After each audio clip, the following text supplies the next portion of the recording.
Hey guys, what's up? Welcome back to another podcast. And this time we have one of the most well known people from the education space and the digital marketing space. He's the founder of the very massive IIDE. It's indeed the one and only Mr. Karan Shah. Welcome to the podcast. Yash, thank you so much for having me on this podcast, man. I'm actually really honored to be talking to such a young guy like you. So thank you. Yeah, my pleasure, man. So, we'll be discussing about IIDE, the NEP, and digital marketing, and a lot of new stuff. So, without any further ado, let's jump right into it. So, for the people who don't know Karan Shah, I don't know what rock you're living under, but please introduce yourself in a few lines for them. Okay, so my name is Karan Shah, and I am the CEO and founder at IIDE, which stands for the Indian Institute of Digital Education. Well, I have been a teacher for the last 9 to 10 years, and I've taught more than 13,000 professionals in my lifetime, specializing in a subject called digital marketing. I've trained online and offline. I have been a visiting faculty at more than 14 colleges in Mumbai city. And I also am a visiting faculty at one of India's reputed IIM, the Indian Institute of Management. I've been a TEDx speaker. I've also been a judge at multiple industry forums and events. I studied at Harvard University, and out there, I specialized in a subject called e commerce strategies. And after doing all of this, I started IID a few years back. And today, for all the efforts that IID has put in, Mhm. we are actually awarded India's Best Digital Learning Institute of the year 2020. So, yeah, that's a little bit about me. All right, amazing, man. So I have this ritual in which I make the entrepreneur speak about how his company actually started, like the initial days. So, what is the IIDE story? The IID story you can find on many YouTube videos, but I'm going to just make it very short and simple. I have been interning since the age of 16, and I've done lots of different jobs. One of my main jobs at the age of 18 is I used to work at this company called Edelweiss, which is a financial broking company, and I used to actually work in their call center. And I was made to make 200 phone calls a day per day and Hmm. talk to random customers on the phone trying to sell stock market products. And I realized that making those random sales calls was useless because I was genuinely not able to get people to open demat accounts at Edelweiss. So one day I got a resignation letter saying that you have not managed to sell enough demat accounts to customers, so you need to resign. And in 1 month's time, you are not fit for this company because your salary is more than what you are actually earning for the organization. So when I saw that resignation letter coming to me, the Gujarati in me really got angry and said that it's time I do something different. So what Hmm. I very simply did is I went to my college classroom and I announced that I would be conducting a 2 day quick stock market workshop. And if you like it, you can sign up. In less than 4 months, roughly 481 students signed up for the stock market workshop. And the beauty is that everybody who signed up for the workshop eventually ended up opening a demat account with Edelweiss. Hmm. So from resigning or being fired at Edelweiss, I actually became one of their pan India salesmen of the quarters, selling the maximum number of demat accounts to people. And that's how I actually got introduced to the education space. So all my life I wanted to do finance, which is why I took an internship in the stock market industry. Hmm. But from there, I actually got introduced to the education industry in the format of workshops. That I did a quick internship at a digital marketing company, which is called Social Connect, which is now one of India's largest digital marketing Yep. companies. And in my internship out there, I realized that nobody across me at that time, at that age, ever even spoke about the concept digital marketing. In fact, no college taught digital marketing that time. So what I simply did was from all my learnings at the internship at Social Connect, I quickly made a 2 day digital marketing course, went back to all the students who studied stock markets with me, and got more than 75% of them to come and sign up for a new digital marketing workshop. Hmm. And so that's it. And from there my career started, dude. I graduated, took a really small, in fact, I took my own grandfather's garage on rent, and I started teaching digital marketing to people. And it used to be 8 plastic chairs and me as a teacher.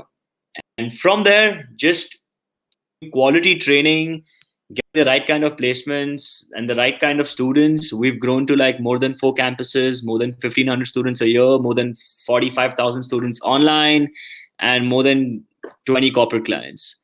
So that's been the journey. I would like to just say that it's a luck by chance, and all my internships are the reason why I am where I am. Internships at a very young age. Yep. All right. So I saw that in your TED talk as well. Like you spoke that you, hosted a paid seminar for digital marketing. I want to ask you this question, which may sound stupid, but the question is, it was a paid seminar, right? So if the seminar would have been a free seminar, would you, do you expect the same amount of results that you got at that point of time? Like all of them opening Demat accounts? I really don't know. I didn't think so much because I was pretty young that time. I never thought it from a business strategy perspective, to be really honest. But if you actually had to ask me that question today from a business perspective, definitely free would get you a lot of people coming. But it would not have the same conversion ratio into paying people. So that's the continuous dispute I have in the education industry. When you give it out for free, people don't take it seriously, Yep. which is why some sort of monetary exchange, when you exchange money for that information, suddenly the student or the learner becomes more serious. Right? I wish there was something else they could exchange. And currently, the only exchange and the barter that they're doing is money. But I wish they could exchange something else. So that's my take on free and paid. Free generally attracts more people to talk about it, but it doesn't have everyone paying for it. So Yep. yeah, depends on what the entrepreneur wants to choose. Exactly. So what I've learned is like through this is that money brings commitment. And see, this recently happened with me as well. So we hosted this MUN. I'm sure you know about MUN because IIDE had partnered with Mumbai Man recently. Yes, yes, So yes. so we did the man, and we had an online man, and we were expecting like 80 to 85 people to come in, and we were marketing on Instagram, and we like got 115, and there were a lot of people from international, from we had international participants as well. But the thing happened like on the day of the conference, like 20 people didn't show up. Out of 85, 20 people didn't show up, which Exactly. I think as like sort of an absolute failure, because like out of 85 it's like almost like 21%. So my conclusion is that they didn't actually take it seriously. So would you like to comment something on it? That's what I'm totally saying, right? If look, for example, everything is available on YouTube, right? Hmm. Each and every piece of information is available on YouTube. But the reality is, why is not everyone that smart in their own subjects? Is because they aren't serious enough, and which is why you need to create some sort of reward or incentive or monetary barter to get the other person very serious. Yep. So you recently interviewed Shashank Oduppa, who runs something called Avalon. I met him recently, and when I after meeting him, I researched a little bit about on him, and I figured that most of their courses are for free, Yep. right? As much as I appreciate it, I'm not really sure about the learning outcomes, you know, about how serious a student is, and which is why there's a very big debate in my mind between free and paid education. And I think paid makes the user just a little more serious, and you need that.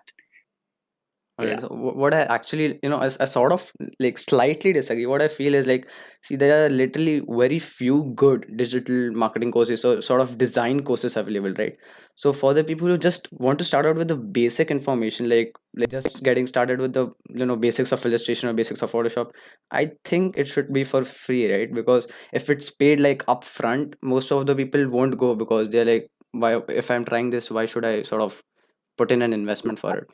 absolutely. I think just like a movie, every trailer is for free, and which is why a trailer to education also has to be for free. It follows the same format. So some amount of information has to be free, which ignites the interest, and then the user actually moves into quitting via exchanging money for it. So I absolutely agree. I don't disagree on this thought. All right. So I asked this to almost every entrepreneur. Like, how was college life? Like, what different did you do? What different did I do in college life? I think my father at the age of 16, just when I finished my 10th standard, told me that, listen, in my family, him, his father, his grandfather, they all started earning at the age of 16, and their dad stopped giving them pocket money. And he made it sound damn serious, man. And which is why from the age of 16, I think that the only thing I did different was I had this desire to be able to at least financially be stable even at the age of 16, even though my requirement of income might be just $5,000, you know. So I think what I did differently is I worked through all the college years from 16 to 21. Also did differently is I never attended college. I absolutely never attended college. My attendance would have been like less than 1%. But that doesn't mean that I was poor at academics. I used to learn, read books, read presentations, and was able to go to all examinations and still be in the top 3 or top 5 of my colleges. But in actually going to college, I think I went outside college and I made a lot of friends, Mhm. which added to a lot of my network. And today, that network is really useful in business and in different ways of life. What I did differently is I didn't go to college. I went outside college, made a lot of friends, and I also worked throughout. These are the three different things for me in college. All right. So my next question is like, what did you see people doing wrong? What do you see the students doing wrong while they were in college? It's time. It's time. You would always see students do nothing. Class would end, let's say junior college would start at 2 p.m., and people used to wake up at maybe 1:30 p.m. Or let's say degree college used to end at 11 a.m. and people used to just chill in the canteen or outside the canteen or at some cigarette shop or some hookah shop or some just at someone's house or something like that. And I think that was an absolute waste of time. If all of those people did something productive, they would have been able to find their passion much quicker in life. Mhm. So, Yes, one more thing, like this happens in a lot of college. Like I've spoken to a few college students, they say that they, fall into these scams of the scam is in the name of digital marketing, but it's actually MLM, which is happening like a lot recently, and it was, I guess, prominent at your times as well. And a few of the kids come in, they're like, "This is the MLM course, and you'll, get lots and lots of money with it." But after all, they end up getting scammed. So, was there any incident like that where there were like all scams running in your college? no, I don't think that there were scams running. We used to have this organization called Amway, Oriflame, but these were genuinely like these were tried and tested offline models. But there were scams, but honestly, I didn't experience much of them or heard much about them during my college times. You know what the problem that occurs because of that, they put it in the name of digital marketing, and due to that people think that digital marketing is just easy money, which is definitely not. So I want you to tell the audience like, what is actual digital marketing, and is there really that much amount of money in there?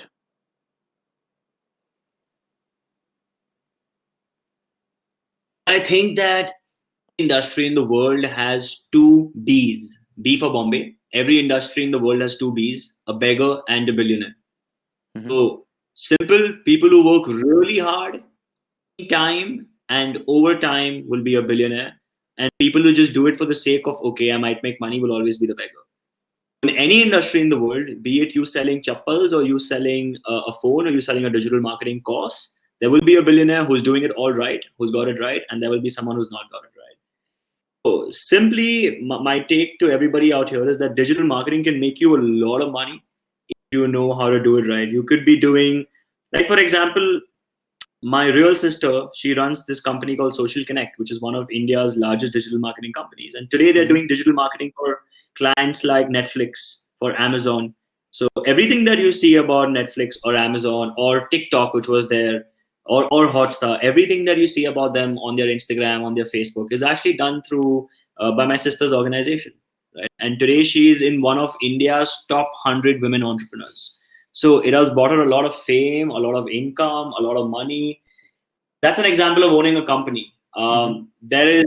I would like to state this man called Kulwant Nagi. You can do a Google search on him, Kulwant Nagi. He's a small town guy, man. He's probably 30 years old, but he's currently doing affiliate marketing. Okay, and if you All see right. his income over the last 1 year, he's probably generating 1 crore of revenue at the age of 30 just via sitting from his small town in somewhere upper Delhi or Uttar Pradesh. I'm not really sure. You can Google him, but he's making an income of 1 to 1.5 crores a year. All he does is he does good SEO driven affiliate marketing. So there are so many influencers today. Like for example, my first intern. My first Mm-hmm. intern's name, you've probably heard. His name is Ranveer Alabadia. Beer Yep. Biceps. He runs a YouTube channel called Beer Biceps. So he was actually one of my first interns who I ever hired. And today he's gone ahead and made his own YouTube channel called Beer Biceps. And I think that boy earning some unimaginable amount of money today for being an influencer on YouTube and Instagram. Digital marketing has a lot of money, Mm-hmm. but it's a lot about your perseverance and the number of years you spend in it, and you getting your strategies right and getting your platforms and your algorithms right. And that never happens overnight.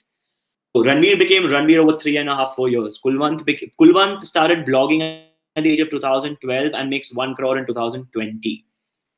My sister started a digital marketing company in Mm-hmm. 2011 and today does digital marketing for Netflix and Hotstar in 2020. So you see, it's taken them 9 years. So it's not a quick hack for making money. That's for sure. So I just spoke about Ranveer Lavaliya, right? So he runs this company called Monk Entertainment as well, right? So they do influencer marketing. What's your take on it? So I ask this question to almost every guest on the podcast, and they are sort of against the idea of a social media management agency. What's your take on it? Social media management agency? What do you mean? It's like they sort of handle the social media for the brands and stuff. They sort of help the brands get to the influencers. They're sort of like the bridge for them. They're the mediators between brands to promote their products via influencers, basically. Yes. Obviously, why not? What's the problem with that? But Anyone, mhm, anyone who can match two ends should run a business. Someone needs it, and you know someone who can give it. Anybody who's a trader.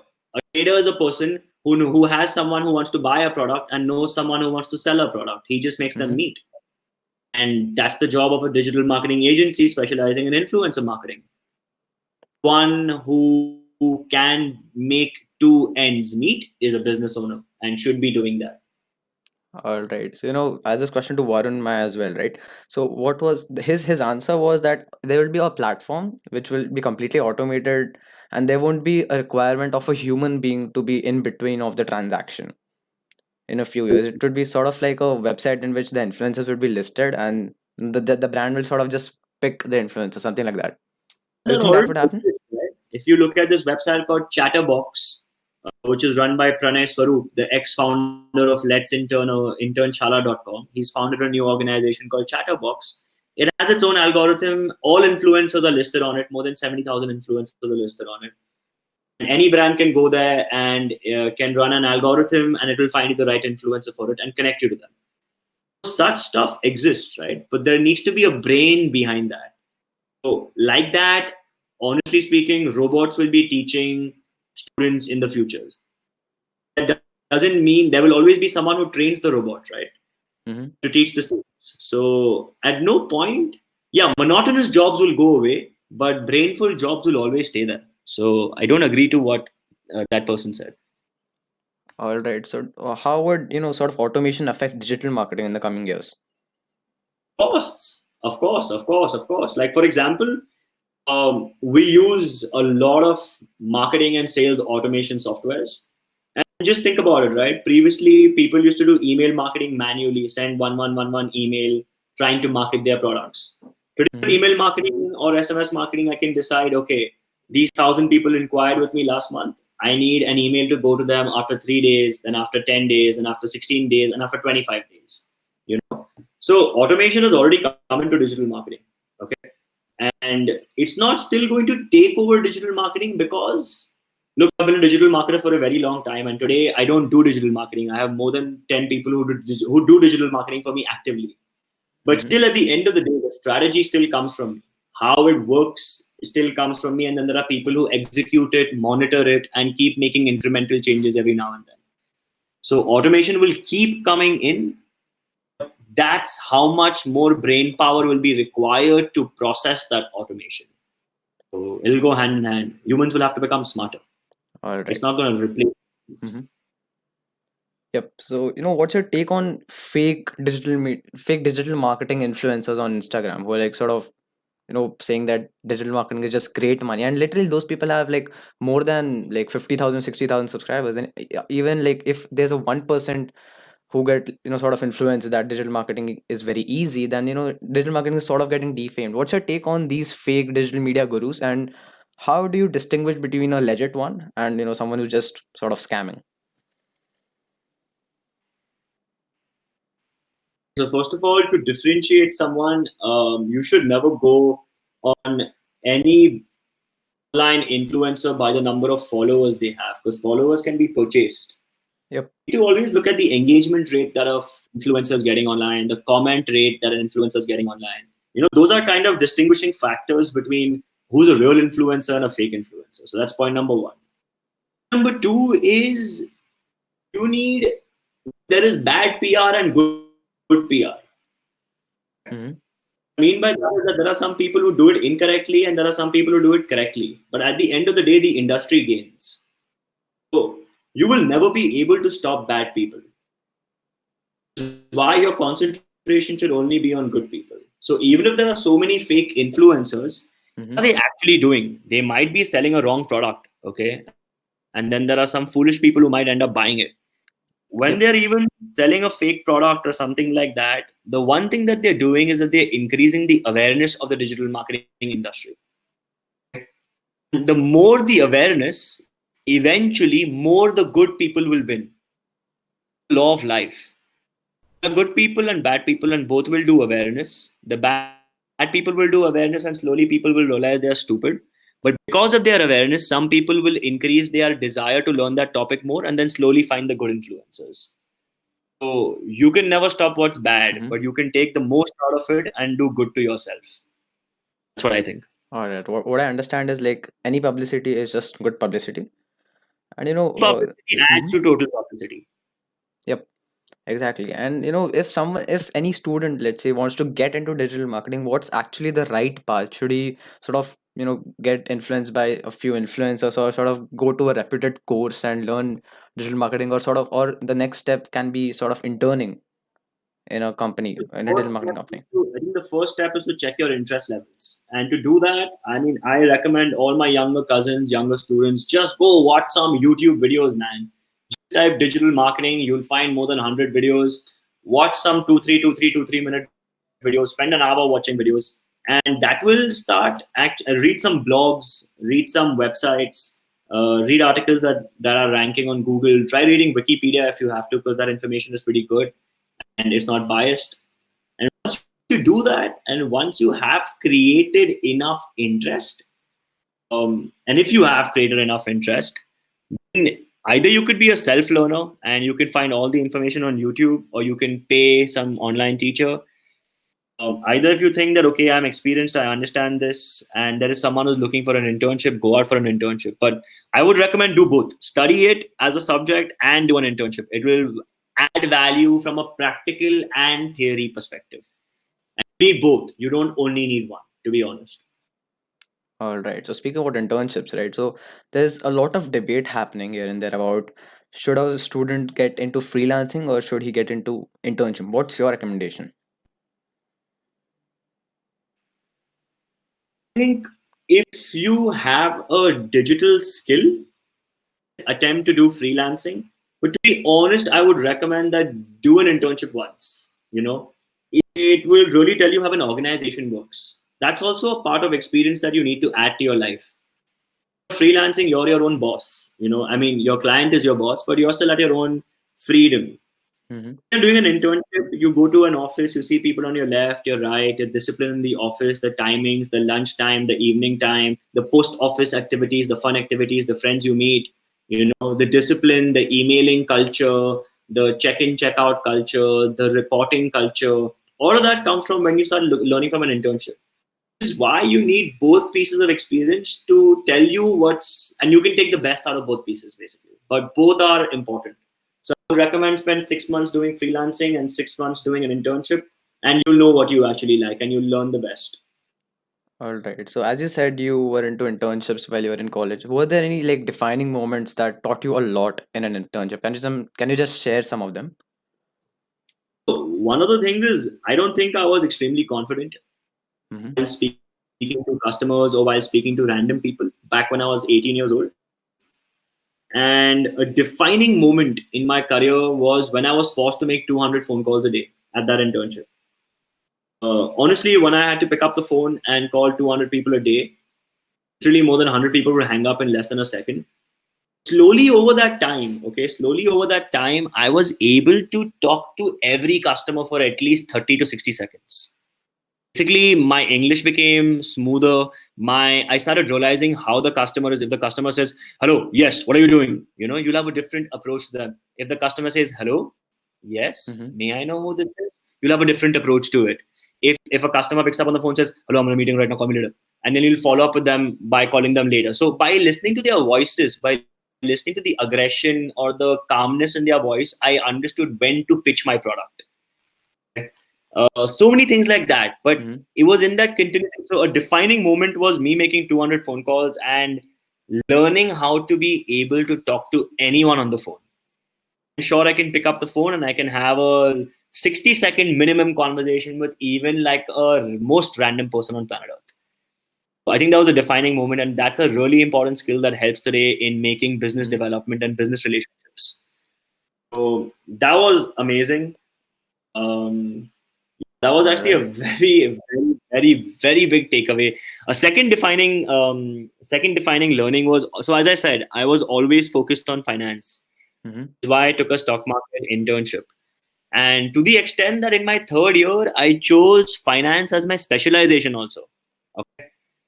And from there, I got a placement. I was doing a small internship at this company called Deutsche Bank. It's actually a really large bank. Mm-hmm. And when I did a 2 month internship in investment banking at Deutsche Bank, I realized how much I hate finance.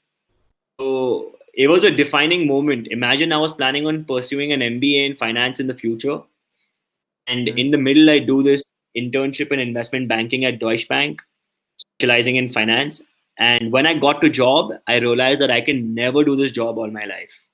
All the people listening, you gotta do an internship, and sometimes not only to find what you like, but you also gotta do an internship sometimes to figure out what you really don't like. That will really help you make decisions quicker in life. Moments for me, for my career choices. All right. So if you were to, sort of go back to the Karan Shah at colleges who was interning as an investment banker, what would be the piece of advice you'd give to him? You knew when you walked in the first 7 days, Karan, that you do not like this investment banking job. Your gut told you that this doesn't suit you. It's a desk job and you're a very active person. You shouldn't have wasted 53 days completing a 2 month internship. You should have gotten up, resigned, and moved on to the next interesting chapter of your life. All Decision. right. Amazing, right? So, like, it's like very common in which in most of the people, then there is sort of a defining moment, which can be a pleasant or an unpleasant one in their childhood, which sort of shapes their entire future. Was there one, and are you comfortable sharing it in front of the audience? So, two instances with my father. Um, One of the incidents was when I actually finished my 10th standard exam. I actually got admission in an IB school. It was a brand new IB school, Mm-hmm. and my dad was financially well off to be able to pay the fees out there. When we went and it was a new school, just to keep in mind, it was a new school which had opened up somewhere in South Mumbai at that time. And when we went to actually pay the fees and admit me for my 11th grade in IB, my dad was standing in the queue of paying the fees, that line, that counter out there, and my dad randomly just tapped on my shoulder and asked me a question. He said, "Hey Karan, how many students are going to be in this IB school?" I said, "Dad, there are going to be 80 students. The batch size is going to be of two batches of 40 each." He asked me, "Okay, Karan, how many students would be there in junior college?" I said, "Dad, 10 divisions of 100 students each, which means 1,000 students." Mm-hmm. He asked me, "Can you tell me how many friends do you want to make in life? Do you want to make 80 friends in life or do you want to make 1,000 friends in life?" And I instantly realized that I want to make 1,000 friends in life. I'm a social person. And today, when I actually look back into that chapter, I feel like shit. Actually gained so many friends, so many relationships, which have really helped me in doing business today. Maybe if Mm-hmm. I was limited only to 80 students as friends in life, I wouldn't have had so many contacts. I genuinely believe in the line net worth will contribute to your net, sorry, my bad.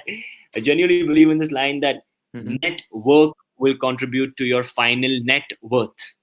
Yep.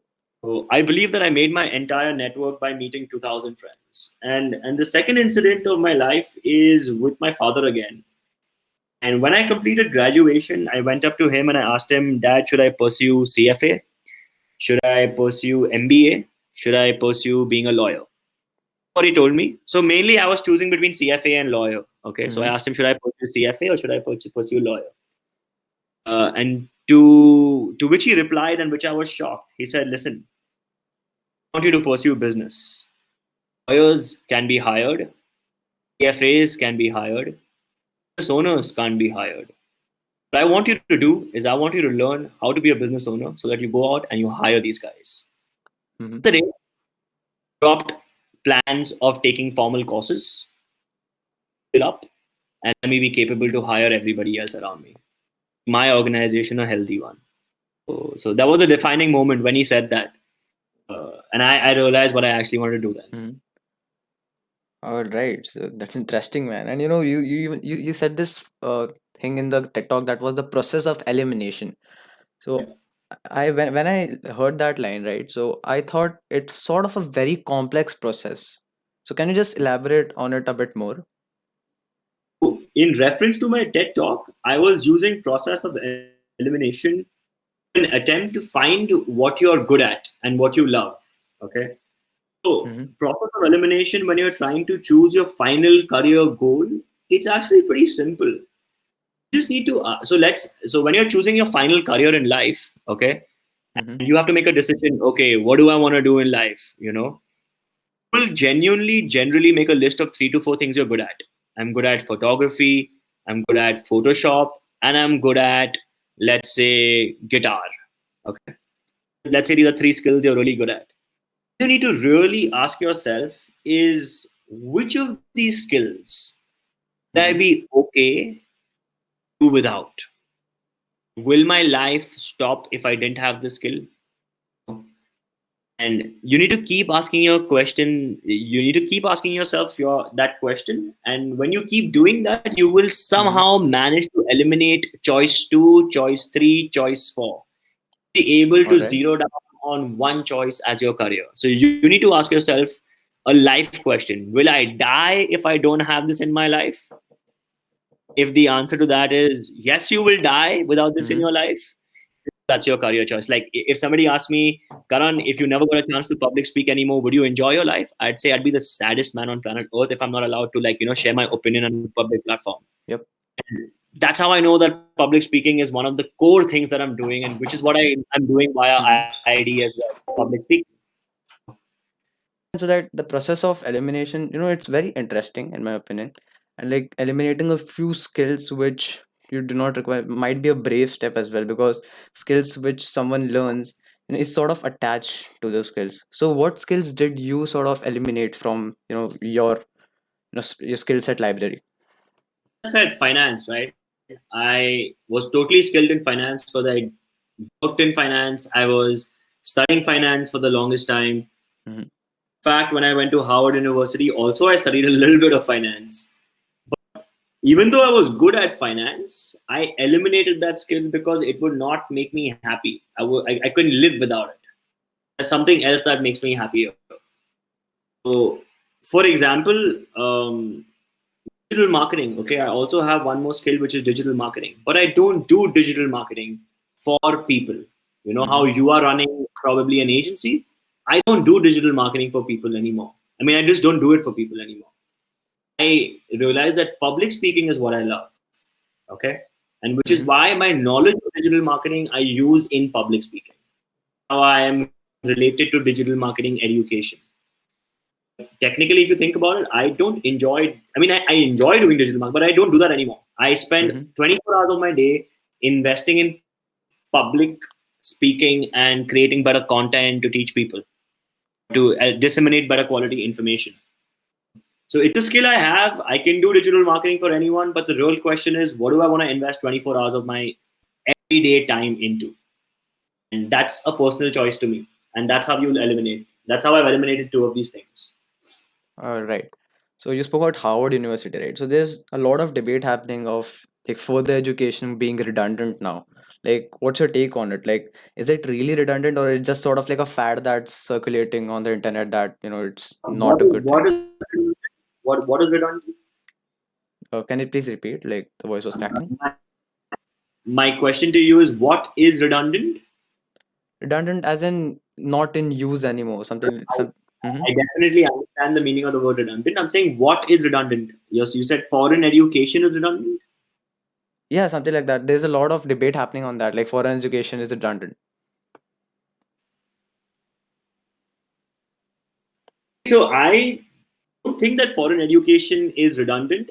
I think, okay. So let me change my answer. I think that foreign education is redundant. I surely don't think that foreign education experience Mm-hmm. is very valuable and it's not redundant. So when you actually go abroad, it doesn't matter what you study. It matters how you live alone, how you manage yourself. And a lot of people who go to boarding school might relate to this. But it Mm-hmm. matters how you live by yourself, how you're able to make friends in an absolutely new country where your language is not spoken as much, you're able to represent yourself, how you're able to stand on your own feet, you're able to engage, communicate, socialize with people from different countries.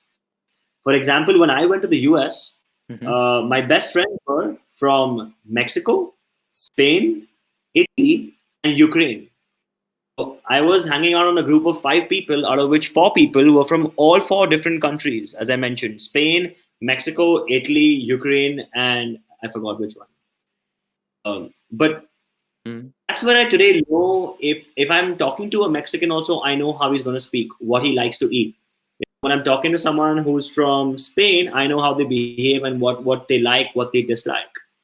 I was able to operate my own house, my own finances, my own pocket money, my own earnings, go to college, manage my own timelines, socialize, network with different people, and manage to actually live my life there independently. So I think that the experience is very important. Mm-hmm. I'm not sure about the education, but experience adds to eventually who you become and how smart you are and how wise you are. So I will always go for the experience piece of it. I will All not say right. that it's redundant. Mm-hmm. So as we are into the topic of education, like quite recently, the NEP has been announced. So before diving any deep into it, what's your take on the NEP? It's excellent.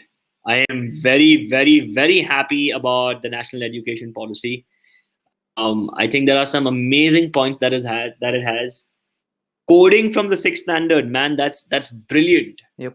I can just imagine that if people get exposure to coding from the sixth standard, lot of future redundant monotonous jobs will be automated, and I think that's excellent, and that's going to save so much for the entire world and improve efficiencies, improve automations, improve profit margins, everything put together.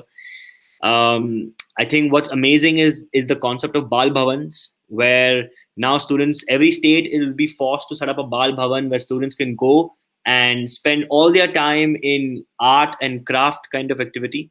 So Mm-hmm. art and craft was never given so much importance or so much space. I think it's insane that bal bhavans will be created. I also think that our GDP, education in our country was only 3% of our GDP, and now it's going to be Yep. 6% of our GDP. Think a gross enrollment ratio is going to go up to 50%. Autonomy is going to be given to all colleges by 2035. This policy has finally changed after 34 years. Exactly. Okay. And let me tell you 2 more insane things. Okay. Mm-hmm. Report cards are going to now have self assessment, peer assessment, and peer assessment. Before it was always how much marks you score in your exams, right? Now you can assess yourself, your teacher can assess you, and your students in your classroom, your peers will also assess you, and that will combined make a mark sheet. So and multiple Mm-hmm. entry and exit points, even being able to choose history and physics in 11th and 12th. Exactly.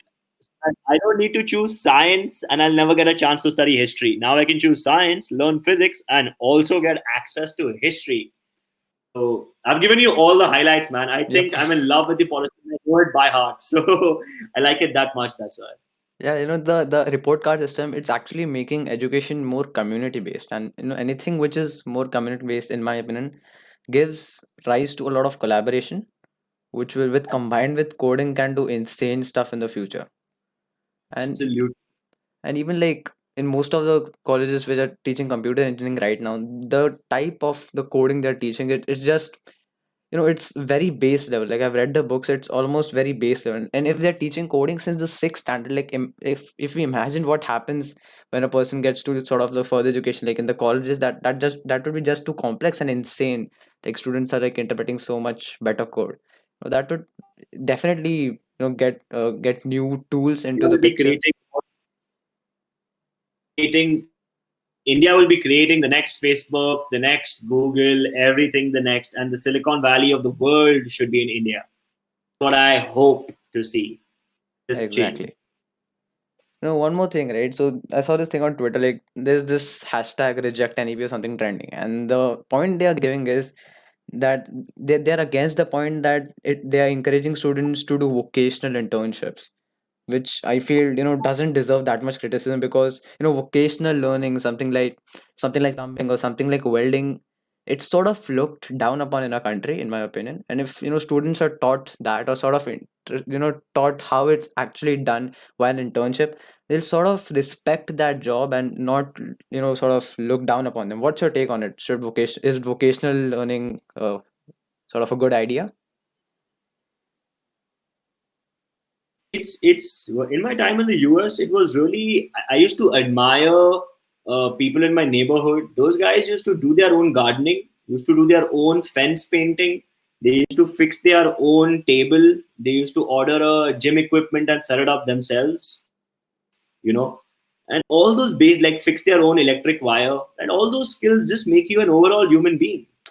And in any case, like today my wife is a designer and she's a really popular luxury lighting designer, but she's able to do her luxury lighting so well because she literally did like an electrician kind of, I mean, it's not the right word to use, but she worked under someone where she actually looked at circuits and wires, and she learned all those things, Hmm. which is what allows her to do her job so well today. So it was a vocational skill she picked up when she was 17 or 18. Today it's really helping her in her career, and I think it's always, Yash, haters be everywhere. So let them do this trend on Twitter, but people who look at the good of it will win. Yep. So we are sort of at the end of this topic of NEP. So what will be the problems that would be solved with the implementation of this NEP in the coming years? What are the very key problems that most of the students are facing right now? So, as I said, right, you will be able to choose. Let's start from a little behind. First of all, there is going to be standardized education for everybody up to a certain age, up to at least age 8, I believe. Hmm. Which I think is awesome. India is known for its standard education. For its education up to 10 standard, our country is very well known for it. So if we're going to improve on that, and if everybody gets the same standard of education, I think that getting kids up to the age of 8 having the similar knowledge is amazing. It brings the entire country, rich and poor, together. I think having choice of education is excellent. To be able to choose different courses. Most Hmm. students in India actually go abroad, and foreign education is preferred so much because people are allowed to choose different courses. You know, Yep. one will go there and say, okay, I'm going to do a major in computer science and a minor in finance. You could never ever do this in India, right? So a huge share of Indian students which went abroad acquire dual skill sets under a common degree will now reduce. Going to an IIT and doing a computer science course and also being able to do um, a history course from a popular or an arts course from JJ School of Arts, Yep. able to put two institutions also together to add up to final credits. So this is really going to allow people to explore the right kind of skill sets and then find their own jobs. We'll finally, we hear that engineering employment rate is at 3% countrywide. that Mm-hmm. will totally change because the definition of what you study under engineering can now change because of choice of subjects. And which is why people will be having jobs based to what they like and based to their real skill sets. Yep. So yeah, that's going to There's change. this new thing that King's College London has started. This is digital humanities, and there were a lot of students moving to London to learn digital humanities. And digital humanities basically, it's just case studying a certain sort of a business, how it impacted the people. So for example, Geo, and with the permission given to look like the top universities to come in India, will solve the entire issue of the brain drain that is happening, in my opinion, which will yield great things to India. And also, we are sort of at the end of the podcast, and the very hot debate right now is, should education be looked at as a commodity? Commodity. Yep.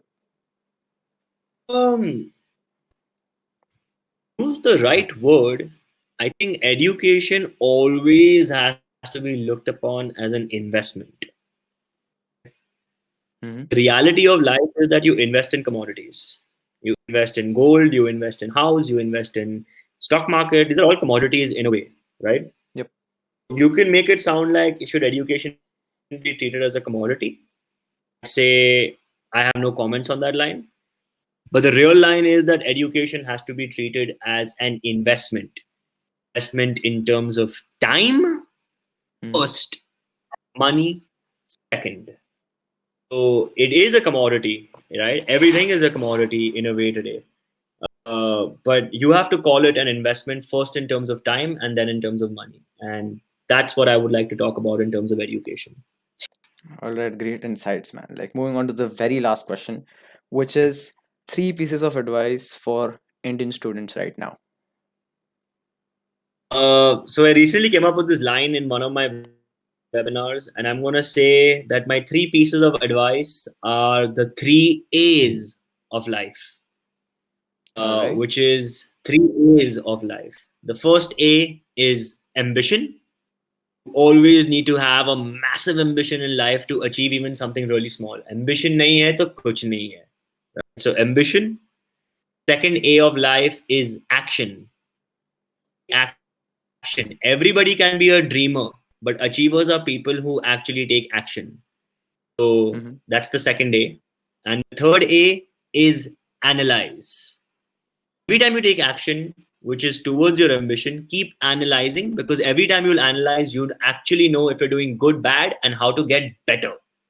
Keep Yep. answering a question on how to improve efficiency and how to keep getting better to do the same thing and becoming perfect. The three A's are the three advices of my life: ambition, take action, and always analyze. I hope that's good advice. Yep. Amazing advice. And that good is a sort of, good is not the word. It's amazing. All Thank you. right. We are at the end of the podcast. Thanks for coming in, Mr. Karan Shah. It's been great talking to you. Thank you so much, Yash. Thank you. Thanks. So thanks a lot, man. Thanks a lot. Thanks a lot for having me. And to all the listeners, Yash has been following up with me for a very long time. So thank you so much, Yash, for taking this effort. And I hope that this information somehow helps some people in life. Yeah, and then I'll be really happy about it. Yep, for sure. And guys, follow Karan Shah on all the links down below in the description. I've linked all the social media down below. Yeah. And on that note, thanks for watching. If you like this video, hit that like button and share it with your friends. Until the next video, bye bye.